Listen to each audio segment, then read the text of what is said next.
Hello and welcome back to TFS in under 15 minutes, Security Development Lifecycle Part 5. So this is my last video in this security series. Before we talked about Microsoft SDL, and then we talked about the OWASP Top 10, then we talked about threat modeling, and now we will talk about penetration testing.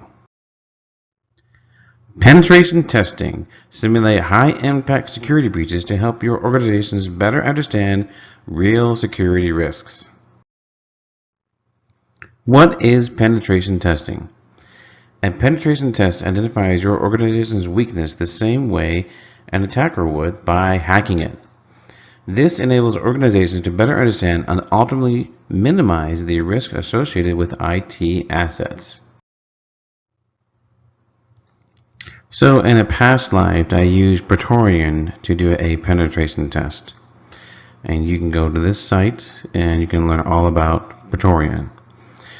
Organizations working towards a higher level of security maturity may be ready for red team operations, which showcases the same standard operation procedures and goal-oriented nature of an advanced persistent attack. Red team operations is the next step in threat assessment and incident response preparedness. So what I have here is the red team operations attack lifecycle. So they go through recon, and then they go through the initial compromise, establish persistence, escalate privileges, their internal recon, lateral movement, data analysis, and so forth. And then once they're done with their testing, then they exfiltrate and complete the mission. So here are some free tools that you can use for your penetration testing. So the first one is the OWASP Z Attack Proxy Project. This is a HTTP proxy tool designed for penetration testers which can automate certain types of attacks. Burp Suite. This has coverage of over 100 generic vulnerabilities such as SQL injection, cross-site scripting with great performance against all vulnerabilities in the OWASP Top 10.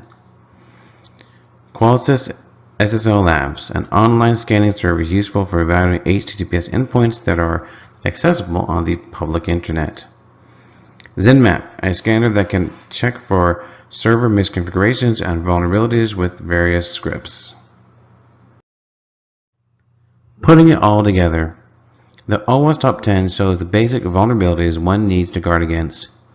The Microsoft SDL and threat modeling tool tell you what vulnerabilities you have with your application and where those vulnerabilities are within it.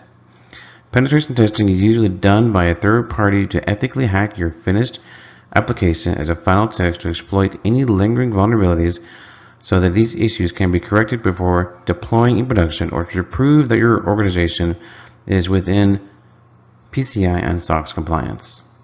Well, that's all that I have for now, and thanks for watching.